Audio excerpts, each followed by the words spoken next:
அனைவருக்கும் வணக்கம். நான் lieutenant VL Vimala.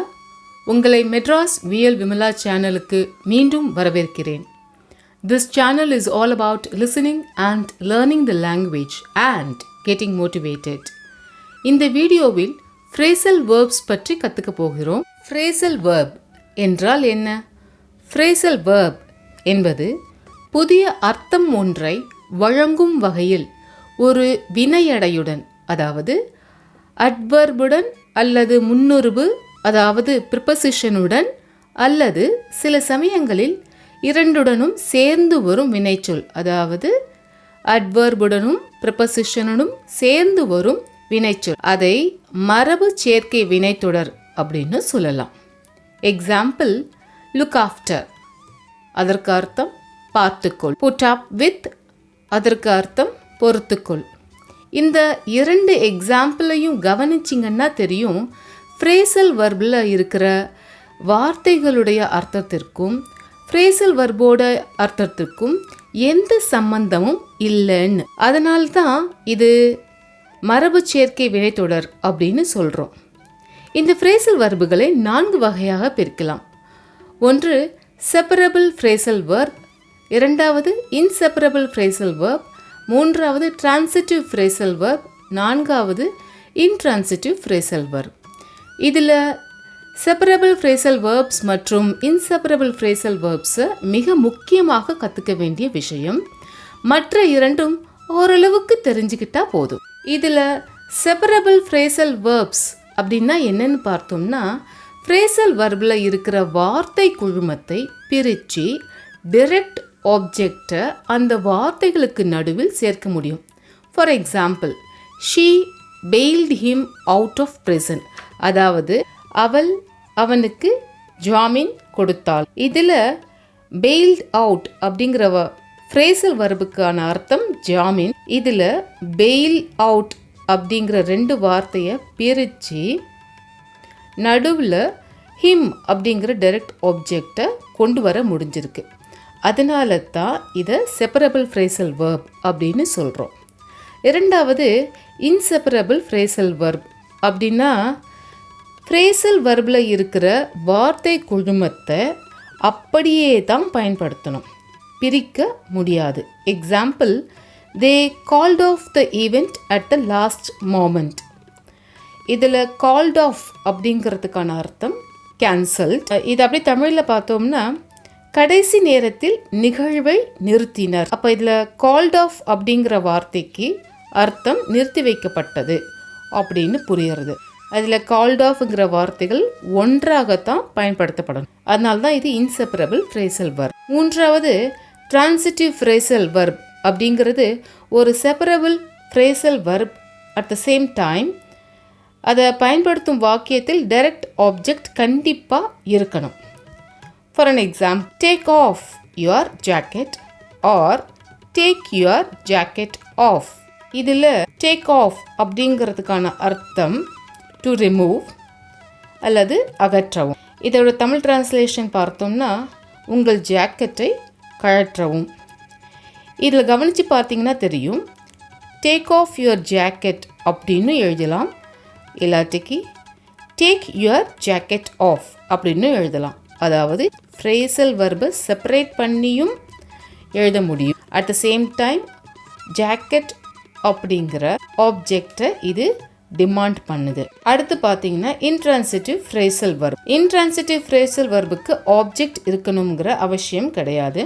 Example, the flight took off on time, அதாவது விமானம் சரியான நேரத்தில் புறப்பட்டது. இதில் டேக் ஆஃப் அப்படிங்கிறதுக்கான அர்த்தம் லீவிங் த கிரவுண்ட் அப்படின்னு அர்த்தமாகிறது, அதாவது தரையை விட்டு வெளியேறி பறக்க தொடங்குகிறது அப்படின்னு அர்த்தமாகிறது.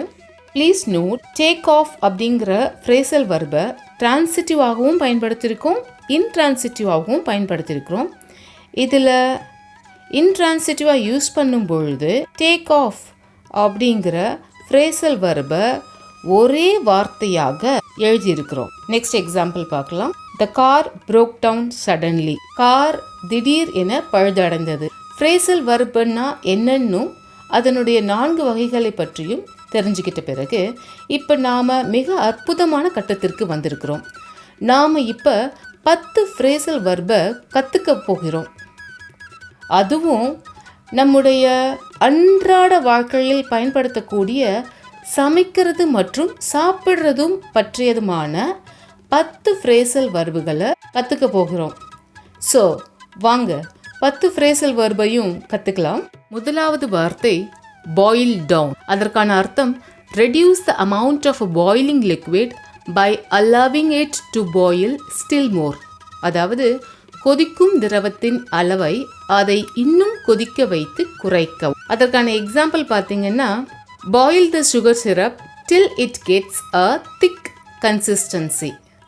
அதாவது சர்க்கரை பாகில் கெட்டியான நிலைத்தன்மை வரும் வரை கொதிக்க வைக்கவும். நம்ம வீடுகளில் பால் நல்லா கொதிக்க வச்சு திக்காக்குவோம் இல்லைங்களா, அதுதான் நம்ம பாயிலிங் டவுன் அப்படின்னு சொல்லி சொல்கிறோம்.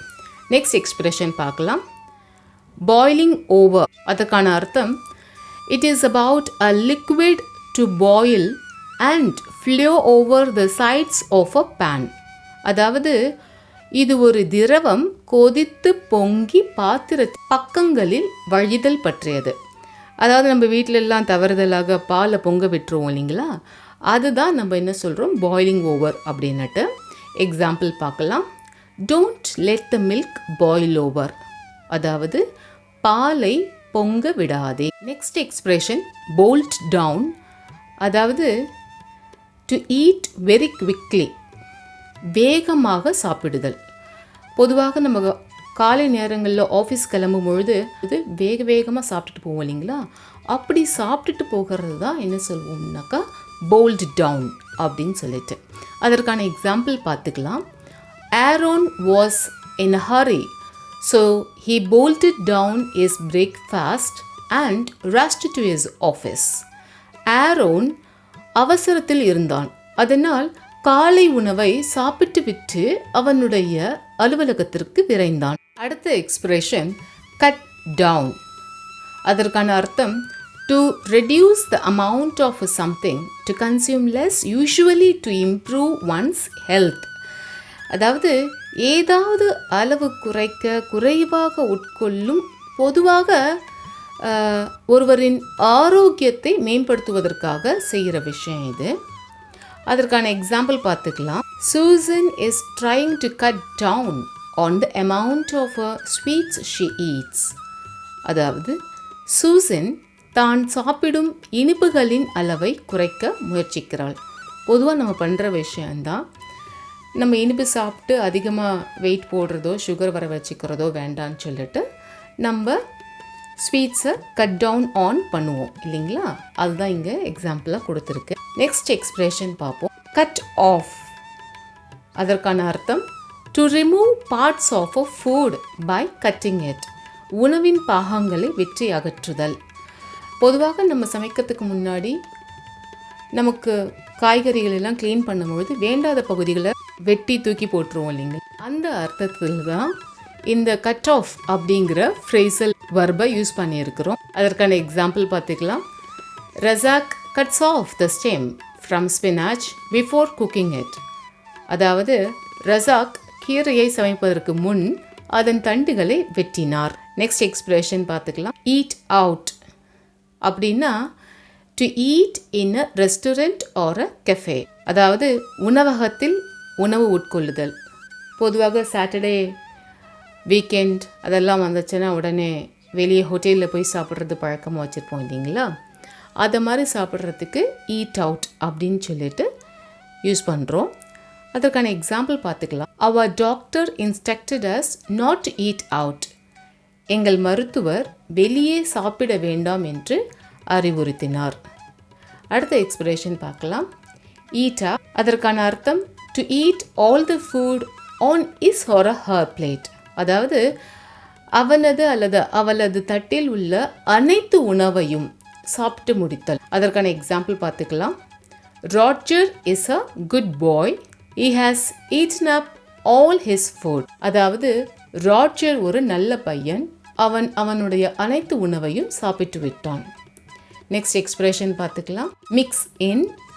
அதற்கான அர்த்தம் to add a liquid or some other substance to another. அதாவது ஒரு திரவம் அல்லது வேறு ஏதேனும் பொருளை மற்றொன்றுடன் சேர்த்தல். அதற்கான example mix in oil and maida to prepare to for paratha. அதாவது பராட்டா மாவை தயார் செய்ய எண்ணெய் மற்றும் மைதாவில் கலக்கவும். நெக்ஸ்ட் எக்ஸ்பிரஷன் பார்க்கலாம். whip up. அதற்கான அர்த்தம் to whip up is to quickly make a meal or something to eat. அதாவது விரைவாக உணவு அல்லது சாப்பிட ஏதாவது செய்தல்.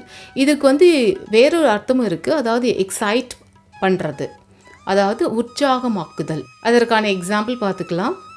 She whipped up a delicious dinner for us in 10 minutes.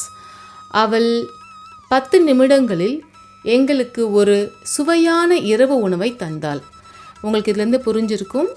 குவிக்காக ஒரு டிஷ் பண்ணி சர்வ் பண்ணுறது, அதுக்கு பேர் தான் whip up. Next expression warm up. அதற்கான அர்த்தம் to heat the food that has already been cooked. அதாவது ஏற்கனவே சமைத்த உணவை சூடாக்குதல். அதற்கான எக்ஸாம்பிள் பார்த்துக்கலாம். You can just warm up the leftovers from yesterday's meal in the microwave. அதாவது மைக்ரோவேவில் நேற்றைய உணவில் எஞ்சியதை சூடுபடுத்தலாம். அவ்வளவுதாங்க. 10 எக்ஸ்பிரஷனையும் படிச்சிட்டோம். இதை நாம் அன்றாட வாழ்க்கையில் பயன்படுத்தி அதனுடைய பலனை அனுபவிக்கலாம். இப்போ நாம் படித்த 10 எக்ஸ்பிரஷனையும் கரெக்டாக புரிஞ்சிருக்குமா அப்படிங்கிறத செக் பண்ணிக்கிறதுக்கு செல்ஃப் செக் கொஸ்டின்ஸ் பார்த்துக்கலாம். Mention whether each statement is correct or incorrect. உங்களோட ஆன்சர்ஸை காமெண்ட் பாக்ஸில் மென்ஷன் பண்ணுங்கள். First question, she boils down the milk to thin its consistency.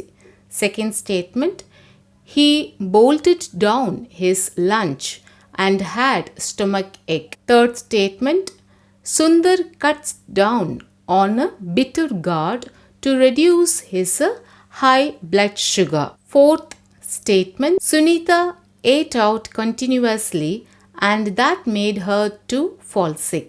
The final statement, in the cold weather, she warms up the food, which consequentially makes the food inconsumable. இப்போ நான் சொன்ன 5 ஸ்டேட்மெண்ட்ஸையும் கரெக்டாக தவறா அப்படிங்கிறத உங்களுடைய ஆன்சர்ஸாக comment பாக்ஸில் போடுங்க. உங்களுடைய ஆன்சர்ஸை பார்க்குறதுக்கு நாங்கள் ரொம்ப ஆர்வத்தோடு காத்துட்ருப்போம்.